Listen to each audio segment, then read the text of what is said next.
ඉදි කලේ රන් පොතලේ බීපු මට නිකං කලේ පැන් නැති විය තිතාසෙට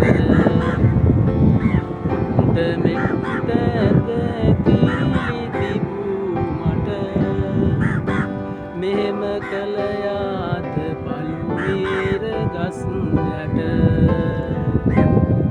ඉතින් යාළුවනේ ඔයාලා බලනවා ඇති මේ මොකද්ද මේ කියලා. මේක ලස්සන කවියක්. ඒ වගේම ශ්‍රී ලංකාවේ ජීවත් වුණ හාස්‍ය ජනක කලාකරුවෙක්ගේ ලස්සන කවියක්. ඇත්තට මේ කවියේ ලොකු ගැඹුරක් තියෙනවා. මේ කවිය ඇත්තටම කියන්නේත් ඔහුගේ අවසාන මොහොතේ. ඉතින් ඔයාලා කවුරු හරි දන්නවා නම් මේ කවිය කිව්වේ කවුද කියලා මේ වීඩියෝ එක යටින් කමෙන්ට් කරන්න.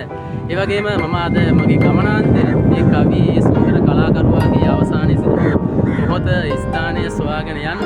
ඉතින් මම දැන් මේ වෙනකොට ඇවිල්ලා ඉන්නවා තිස්සමහාරාමයේ. තිස්සමහාරාමයේ වැවක තමයි මම ඉන්නේ. ඔයාලට පේනවාද වටෙන්ම ලස්සන වැවක්, සුන්දරත්වයෙන් පිරුණු ලස්සන වැවක්. ඉතින් පොඩි විවේකයක් ගන්න තමයි මෙතන නැවතුනේ. නැවතුණු වෙලාවේ ඔයාලට මේ වැවේ සුන්දරත්වයක් පෙන්නගෙනම මගේ අද කතානායකගේ ඒ අවසාන ස්ථානයේ සිදුණු ස්ථානය සොයාගෙන යන්නයි මගේ මේ සූදානම.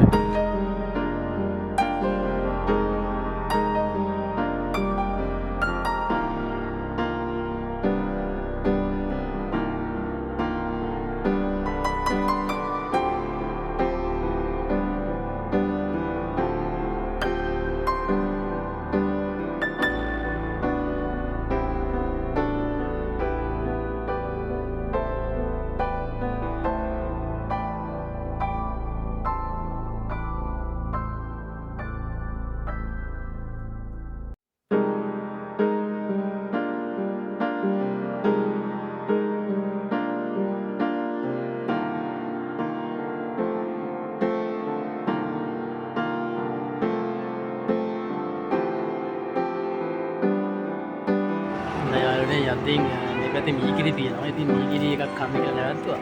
මේ තිස්සමහාරාම ගොවිපළට තමයි ආවේ. මේ මීගිරි එකක් ගත්තා. පැණි යනවා. මේ 150ක් වෙන ඉතින් ඔයාලත් මේ පැත්තෙන් ගියොත් අනිවාර්යෙන් මීගිරි එකක් කාලා යන්න.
යාළුවනේ ඉතින් ඔයාලා ඔය දැක්කේ අද මගේ කතාන්දරේ සුන්දර මිනිසා වූ අන්දරේගේ පිළිරුවක්. අන්දරේගේ සොහන සොයාගෙන තමයි අද මම මේ ගමන් කරන්නේ. 18 වන සියවසේ සෙන්කඩගල පුරවරේ රාජසිංහ රජු සමයේ රාජ සභාව සිනාසාගරයේ කුල්මත් කළ මාතර දෙවුන්දර උපතලද ඒ අසහාය කලාකරුවා නම් වූ අන්දරේගේ අවසාන මොහොත මෙම ස්ථානයේදී සිදු බව සඳහන් වේ. තමා රෝගාතුර වූ නිසා නැවත තමා උපන් ගම වෙත ගමන් කිරීමේදී තමාට ජලය පානය කිරීමට අවශ්‍ය වූ මොහොතේ මෙම ස්ථානයේ රැඳී රාජපුරසීන්ට ජලය සපයා දෙන ලෙස ඉල්ලීමක් කර තිබේ. ජලය සපයා ගැනීමට නොහැකි වූ අවස්ථාවේ අන්දරේ විසින් බිම දිගවී කකුල් දෙපැත්තට දමා අත් දිගහැර මෙම ස්ථානයේදී හාන්සි වී තිබේ. එය ඔහුගේ අවසාන මොහොත විය. එසේ මියගිය අන්දරේ මෙම ස්ථානයේ බෝමදානය කළ බවට සඳහන් වේ. ඔහුව සිහිවීම සඳහා මෙම ස්ථානයේ මේ ආකාරයෙන් සිහිවටනයක් සකස් කර තිබෙන බව සඳහන් වේ. එම සිහිවටනය ඔබ මේ දකින්නේ. අන්දරේ නම් කපටයා විසින් රටට දායාද කළ හාස්‍ය ජනක සිදුවීම් බොහොමයක් තිබේ. ඒ අතරින් ඔබට මතකද අන්දරේ සීනි කෑවා වගේ, අන්දරේ ගල ඉස්වා වගේ වැනි තේරවිලි රාශියක් දැනටමත් වර්තමානයේ භාවිතා කරනු ලැබේ.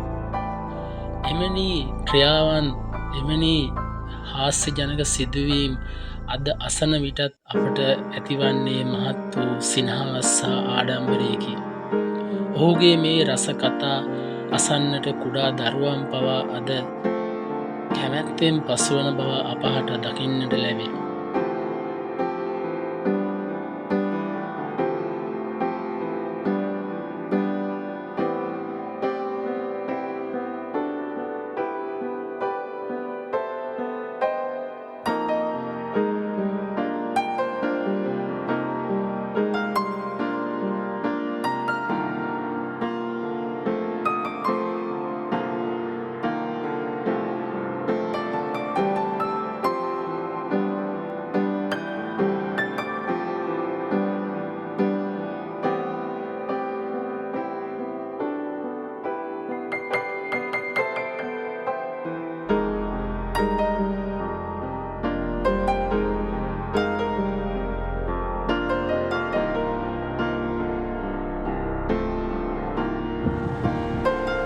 කලේ රන් පොතලේ දීපුවට නිකං කලේ පැන්නැති වී විවාසෙට නෙට ඇද පිරිලි තිබුවට මෙහෙම කළා යැයි පල්වීද ගස්සයට රටක් සිනාසාගරයේ ගැල්ලු හසාය කලාකරු අන්දරේ මෙන්න මේ ස්ථානය තමයි අවසන් සුසුම් හෙල්ලදේ. ඉතින් ඔයාලට පේන ඇති වීඩියෝ එකේ දකින්න ඇති අන්දරේ කොහොමද අවසාන සුසුම් හෙල්ලලා තියෙන්නේ කියලා. ඉතින් මේ අවස්ථාවේ අන්දරේගේ අවසාන මොහොත දැක බලා ගැනීම සඳහා මහනුවර රාජධානියේ රාජසිංහ රජතුමත් මේ ස්ථානයට පැමිණලා තියෙනවා. පැමිණිලා ඇත්තටම අන්දරේ මියගිය ආකාරය දැකලා රජතුමාට සිනහස් ගිහින් තියෙනවා. සිනහවක් ගිහින් තියෙනවා. රජතුමා කියලා තියෙනවා අන්දරේ ඔබ මැරිලත් මාව සිනා ගැස්සුවා කියලා. ඉතින් එවැනි හාස්‍ය කලාකරුවෙක්ගේ අවසානය මෙවන් ස්ථානයක තමයි සිදුවලා තියෙන්නේ. ඉතින් ගොඩක් දෙනෙක් අන්දරේගේ කතා පොඩි ළමයිට කියා දෙනවා. ඒ වගේම රස විඳිනවා. ඉතින් නමුත් අන්දරේ මේගේ ස්ථානේ දැකලා තියෙනවද කියන එක සැකයි. ඉතින් ඔයාලත් දෙන්න හම්බන්තොට දිස්ත්‍රික්කයේ උඩමුල්ල ප්‍රදේශයේ තමයි මේ අන්දරේගේ සොහොන් පොත පිහිටලා තියෙන්නේ. ඉතින් ඔයාලත් මෙතෙන්ට ආවොත් ඔයාලට මේක දැක ගැනීමේ අවස්ථාවක් තියෙනවා. මේ උඩ චිත්‍ර ඇඳලා තියෙනවා. දැන් චිත්‍ර සමලිත් පේන්නේ නැහැ, පොඩ මැකිලා තියෙනවා. නමුත් ඔයාලට ආවොත් බලා ගැනීමේ හැකියාවක් තියෙනවා. මේ අන්දරේ අවසානට මියගිය ආකාරය සිහි වෙන්න උන් පිටලින් එවැනි රූපයක් නිර්මාණය කළා.